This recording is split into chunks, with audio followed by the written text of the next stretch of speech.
कहानी की शुरुआत में हमें यह बताया जाता है कि एक किलर है जो हर साल वैलेंटाइन डे के दिन बाहर निकलता है, क्योंकि वैलेंटाइन डे के दिन वो कपल्स को मार करके अपना कोटा पूरा करता है। वो किलर एक मास्क पहनता है जिसमें दिल की तरह आंखें बनी हुई है। पिछले 3 सालों से हर वैलेंटाइन डे के दिन वो किलर आता था और कपल्स की जान लेता था।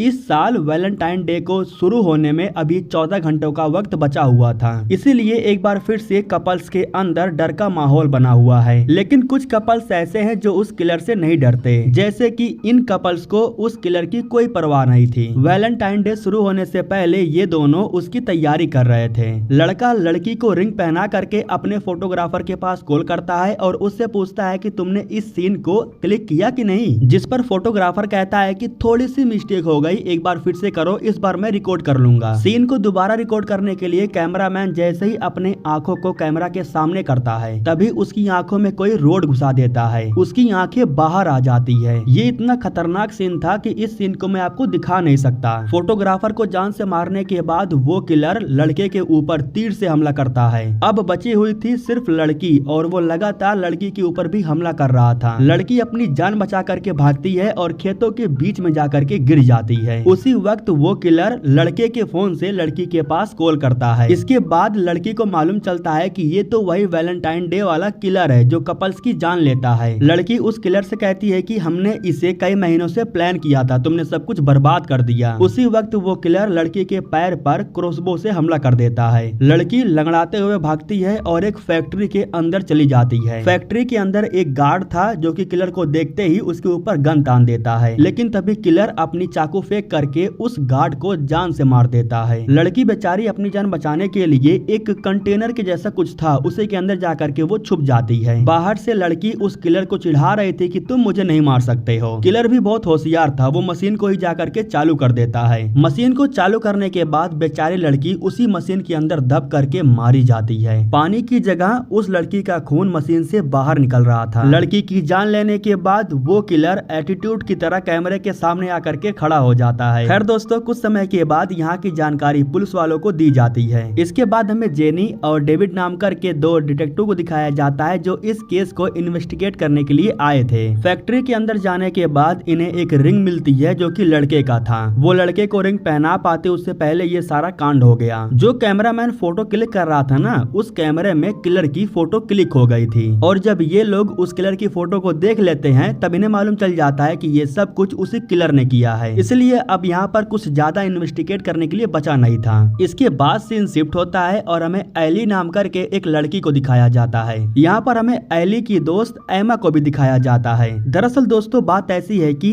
एली का हाल फिलहाल में ही अपने बॉयफ्रेंड से ब्रेकअप हो गया है, इसलिए एमा उसे सलाह देते हुए कहती है कि फिक्र क्यों कर रही हो, तुम्हारे पीछे तो लड़कों की लाइन लगी हुई है, इस बार वैलेंटाइन डे किसी और के साथ मना लेना। इसके बाद एली जब अपना कॉफी लेने के लिए जाती है तो उसी वक्त यहाँ पर जॉय नाम करके एक लड़का आ जाता है। दरअसल जॉय ने भी सेम कॉफी को ऑर्डर किया था। शुक्र था कि उसी वक्त उसे अपनी कॉफी भी मिल जाती है, इसलिए इन दोनों में ज्यादा लफड़ा नहीं होता। लेकिन ये बहुत अच्छी बात थी कि कॉफी की वजह से इन दोनों के बीच में बातें शुरू हो जाती है, लेकिन बातें कम धक्का मुक्की कुछ ज्यादा ही हो जाता है। बात ऐसी थी कि ब्रेकअप की वजह से एली थोड़ा परेशान थी, इसीलिए वो टेंशन में थी और वो ठीक से कोई काम भी नहीं कर पा रही थी। वो भाग करके सीधा कंपनी में आ जाती है क्योंकि उसे अपना काम पूरा करना था। वो एक ऐसे कंपनी में काम करती है जो कि स्पॉन्सर के लिए एड बनाने का काम करती है। एली ने एक एड बनाया था लेकिन वो कुछ खास नहीं था, इसलिए उसकी बॉस उससे नाराज हो जाती है क्योंकि वैलेंटाइन डे के दिन एडवर्टाइजमेंट के लिए अच्छा एड चाहिए था। तभी हम जॉय को देखते हैं और फिर हमें मालूम चलता है कि जॉय भी इसी कंपनी में काम करता है। वैसे तो वो फिलाडेल्फिया में रहता है, लेकिन वो खास करके सिर्फ वैलेंटाइन डे के दिन इस कंपनी में काम करने के लिए आया है। यहाँ एली की बॉस उससे कहती है कि तुम्हें जॉय के साथ मिल करके काम करना है। काम के सिलसिले से बात करने के लिए जॉय लेडीज टॉयलेट में आ जाता है। यहाँ वो एली से कहता है कि शाम को होटल में मिलना, वहाँ हम काम के लिए बात करेंगे। जिस पर एली कहती है कि होटल में ही क्यों, काम तो कहीं भी हो सकता है। लेकिन जॉय इसका रिप्लाई नहीं देता है, वो यहाँ से चला जाता है। एली को तैयार होकर के होटल में आना पड़ता है क्योंकि उसकी मजबूरी थी, क्योंकि अगर वो जॉय के साथ मिल करके काम नहीं करेगी तो उसका काम छूट जाएगा। अब कुछ समय के बाद जब यहाँ पर जॉय आता है तो वो कुछ ऑर्डर करने के लिए बोलता है, जिस पर एली कहती है कि ऑर्डर करने की कोई जरूरत नहीं है, पहले हम काम के लिए बात कर लेते हैं। जॉय कहता है कि काम तो होते रहेगा, काम काम के लिए यहाँ बात करने की क्या जरूरत है। इसके बाद वो एली से पूछता है कि इस वैलेंटाइन डे वो कहाँ पर रहेगी। इतना सुनने के बाद एली गुस्सा हो जाती है। वो कहती है कि तुम्हें इन सब के बारे में जान करके क्या करना है, तुम भी सेक्स के भूखे हो, मेरे साथ सोना चाहते हो और फिर मुझे मेरे हालात पर छोड़ करके तुम चले जाओगे। जोए को भी यह सब सुन करके बहुत बुरा लगता है। जोए कहता है कि ठीक है मैं चला जाता हूँ, तुम टेंशन मत लो, तुम्हें काम से नहीं निकाला जाएगा। जब वो उठ करके चला जाता है तब एली को रियलाइज होता है कि उसने सच में कुछ ज्यादा ही बोल दिया। एली भागते हुए बाहर आती है और जोए से कहती है कि मुझे माफ कर दो, मैं थोड़ा टेंशन में हूँ, मैं कंफ्यूज हूँ, इसलिए मैंने तुम्हें ये सब बोल दिया। इतना कहने के बाद वो जोए को जोरों से पकड़ करके किस कर लेती है। दरअसल दोस्तों एली ने उसे किस इसलिए किया क्योंकि उसने अपने बॉयफ्रेंड को नई गर्लफ्रेंड के साथ देख लिया था। अपने बॉयफ्रेंड को जलाने के लिए उसने जानबूझ करके जोए को किस किया और वो अपने एक्स बॉयफ्रेंड को ये भी बताती है कि ये मेरा नया बॉयफ्रेंड है। इसके बाद ये दोनों इनके सामने कार में बैठते हैं और साथ में घर जाने लगते हैं। तभी दोस्तों हमें मालूम चलता है कि उस किलर की नजर इन दोनों के ऊपर है। जब ये दोनों कार में बैठे हुए थे तब एली कहती है कि उस किस को ज्यादा सीरियस मत लेना, अपने एक्स बॉयफ्रेंड को जलाने के लिए मैंने तुम्हें किस किया। जिस पर जोए कहता है कि ठीक है कोई बात नहीं। कुछ समय के बाद जब एली का घर आ जाता है तो वो कार से उतर जाती है, लेकिन जब एली अपने बैग को चेक करती है तब उसे मालूम चलता है कि उसके बैग में घर की चाबी नहीं है। एली का रिएक्शन देख करके जोए को भी मालूम चल जाता है कि वो अपना चाबी कहीं भूल गई है। जोए को एक और मौका मिलता है, वो वापस से एली के पास आ जाता है। एली उसे बताती है कि वो अपने घर की चाबी कंपनी के लॉकर रूम में ही भूल गई है। इस पर जोए कहता है कि चलो मैं तुम्हारी कुछ मदद कर देता हूँ। एली अपने नाजुक हाथों से कांच को तोड़ना चाहती थी ताकि वो घर के अंदर जा सके, लेकिन जोए उसे रोक देता है और वो खुद ये काम करता है, जिसकी वजह से उसके हाथों में चोट लग जाती है और उसके हाथों से खून भी निकलने लगा था। इसीलिए एली उसे लेकर के अंदर जाती है और मलहम पट्टी करती है, लेकिन जैसे ही वो ड्रॉवर को खोलती है तभी वो किलर को देखती है। दरअसल दोस्तों वो किलर इनके आने से पहले घर के अंदर आकर के छुप गया था। मौका देख करके एली उस पर हमला कर देती है और जोए को लेकर के घर के बाहर आ जाती है। ये दोनों जैसे कार में जाकर के बैठते हैं तो वो ड्राइवर को ही जान से मार देता है। तभी एली उस किलर से कहती है कि तुम कपल्स को मारते हो, लेकिन हम कपल नहीं हैं, हमें मिले हुए अभी ठीक से 24 घंटा भी नहीं हुआ है। लेकिन इससे किलर को कोई फर्क नहीं पड़ता, वो जोए पर क्रॉसबो से हमला कर देता है। जोए गिर जाता है और जख्मी होने की वजह से यहीं पर बेहोश हो जाता है। अब बची हुई थी एली जो कि अपनी जान बचाने के लिए यहाँ से भाग रही थी। वो भागते हुए जाकर के एक जगह पर छुप गई थी, लेकिन किलर उसे देख लेता है और उस पर हमला करता है। लेकिन वो किलर उसे जान से मारता उससे पहले यहाँ पर पुलिस आकर के पहुंच जाती है। जैसे ही यहाँ पर पुलिस आकर के पहुंचती है तो किलर गायब हो जाता है। कुछ समय के बाद हमें मालूम चलता है कि जेनी और डेविड ये दोनों मामले को सुलझाने के लिए आए हुए हैं। यहाँ दोस्तों हमें मालूम चलता है कि इन्होंने जोए को हिरासत में ले लिया है, क्योंकि इनका ये मानना है कि इन सब के पीछे जोए का हाथ है। डेविड कहता है कि जोए ने ये मास्क पहन रखा था। तभी इनसे एली कहती है कि वो किलर नहीं हो सकता है, वो तो मेरे साथ में था। जिस पर जेनी कहती है कि उसके खिलाफ में हमें सबूत मिला है, इसीलिए उसे पुलिस स्टेशन लेकर के हमें जाना ही होगा।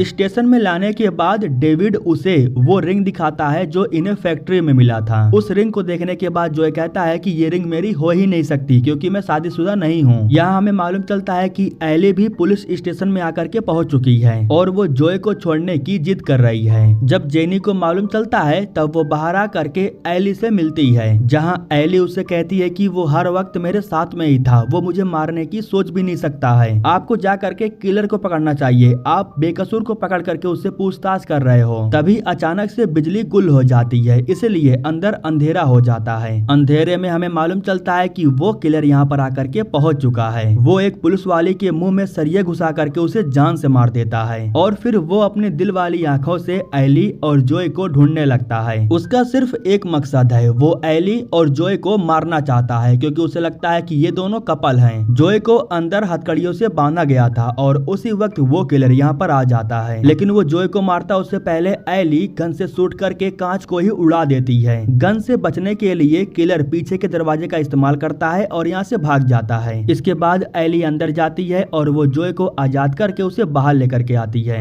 ये दोनों भागते हुए उस किलर के फेवरेट जगह पर आ जाते हैं। दरअसल दोस्तों यहाँ पर ढेर सारे कपल्स थे और किलर भी यहाँ आकर के पहुंच जाता है। एली और जोए ये दोनों किसी के कार में जाकर के छुप जाते हैं। कार में एक कपल था जो कि इंटीमेट हो रहे थे। जब तक किलर इन्हें ढूंढ रहा था तब तक इन दोनों के बीच में काफी ढेर सारी बातें होती हैं और इन दोनों के बीच में जो गलतफहमी थी वो भी दूर हो जाती है। कार में जो कपल इंटीमेट हो रहे थे वो काफी जोरों से आवाज निकाल रहे थे। उनकी आवाज को सुन करके किलर यहाँ पर आकर के पहुंच जाता है। वो अपना हथियार निकालता है और सीधा लड़के के मुंह में घुसा देता है, जिसकी वजह से लड़के की मौत हो जाती है। लड़की लगातार चिल्लाए जा रही थी, इसलिए वो लड़की के मुंह में भी अपने हथियार को घुसा देता है, जिसकी वजह से लड़की के मुंह में एक बड़ा सा छेद हो जाता है। जल्द ही लोगों को मालूम चल जाता है कि वैलेंटाइन डे वाला किलर यहाँ आकर के पहुंच चुका है, इसीलिए सभी कपल अपनी जान बचा करके यहाँ से भागने लगते हैं। एली भी यहाँ से भाग रही थी, लेकिन वो रुक जाती है और जॉय से कहती है कि हमें इसका सामना करना होगा। वो सिर्फ हमें मारना चाहता है, अगर हम जा करके उसका सामना नहीं करेंगे तो वो बाकियों को मारेगा।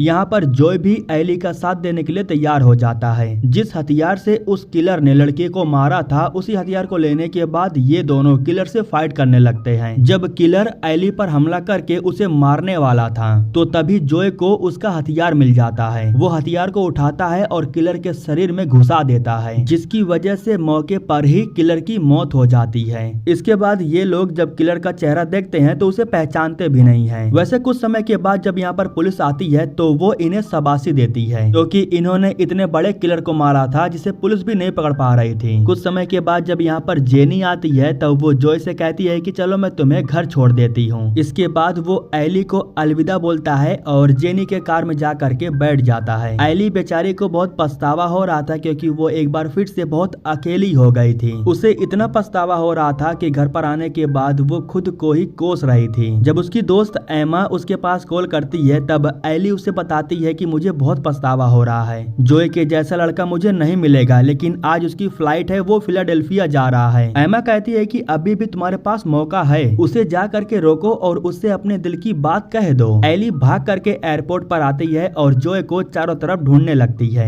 उसी वक्त एली के पास एक कॉल आता है। कॉल पर पता नहीं कौन था, लेकिन वो एली से कह रहा था कि अगर जॉय को जिंदा देखना चाहती हो तो जहाँ मैं कहता हूँ वहाँ पर चुपचाप आ जाओ। एली को भी जॉय से प्यार हो गया था, इसलिए अब वो जॉय को हर हाल में बचाना चाहती थी। वो एली को जिस लोकेशन पर बुलाता है, एली चुपचाप उसी लोकेशन पर चली जाती है। दरअसल वो एक चर्च था और इस चर्च में किलर ने जॉय को किडनैप करके रखा था। यहाँ हमें मालूम चलता है कि असली किलर अभी भी जिंदा है, वो मरा नहीं है। असली किलर का नाम था जैक और वो एली के ही कंपनी में ही काम करता है, लेकिन एली ने कभी भी उस पर ठीक से ध्यान नहीं दिया। उसी वक्त यहाँ पर जेनी की एंट्री होती है। यहाँ हमें मालूम चलता है कि किलर और जेनी ये दोनों भी एक दूसरे से प्यार करते हैं। उस दिन पुलिस स्टेशन में जब जैक आया था तब उसने जेनी को देखा और उसको देखते ही उसे जेनी से प्यार हो गया। यहाँ जैक इन्हें ये भी बताता है कि जो किलर तुम्हारे पीछे पड़ा हुआ था वो मैं नहीं था, वो शायद हमारा कोई फैन होगा, क्योंकि वो बार बार गलतियाँ कर रहा था और मैं गलतियाँ नहीं करता हूँ, मैं जान से मार देता हूँ। यहाँ जेनी इन्हें बताती है कि हमारी नजर एक कपल पर थी और उस कपल को हम जान से मारने वाले थे, लेकिन तभी अचानक से हमारी नजर तुम पर पड़ गई और हमने तुम दोनों को किस करते हुए देखा।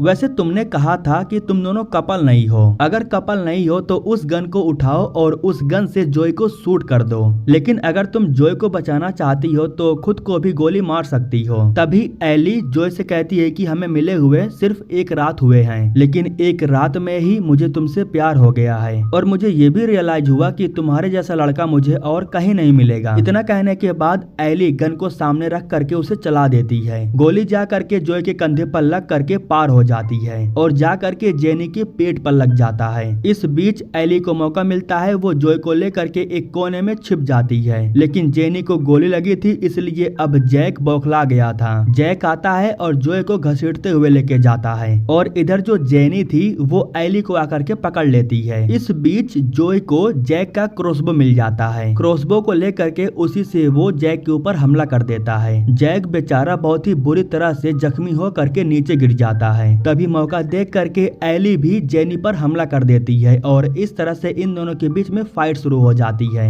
एली बहुत गुस्से में थी, वो जेनी को उठा करके लेके जाती है और एक सरिया में घुसा देती है। वो सरिया जेनी के गले में घुस जाता है। इस तरह से उसका सर धड़ से अलग हो जाता है और वो तड़प तड़प करके ही मर जाती है। इस तरह से दोस्तों एली हिम्मत दिखा करके अपने साथ जॉय की भी जान बचा लेती है। सीन शिफ्ट होता है सीधा अगले साल वैलेंटाइन डे के दिन। एली और जॉय इन्हें साथ में रहते हुए पूरे 1 साल हो चुके थे। ये दोनों पूरे 1 सालों तक एक ही कंपनी में काम किए और आज जब वैलेंटाइन डे था तब जॉय एली को लेकर के एक स्पेशल लोकेशन पर आता है और यहाँ पर वो एली को शादी के लिए प्रपोज करता है। यहाँ एली ने भी जोय के लिए रिंग लेकर के आई थी, मतलब कि वो उससे शादी करने के लिए पहले से ही तैयार थी। फाइनली दोस्तों इसी के साथ ये कहानी यहीं पर खत्म हो जाती है।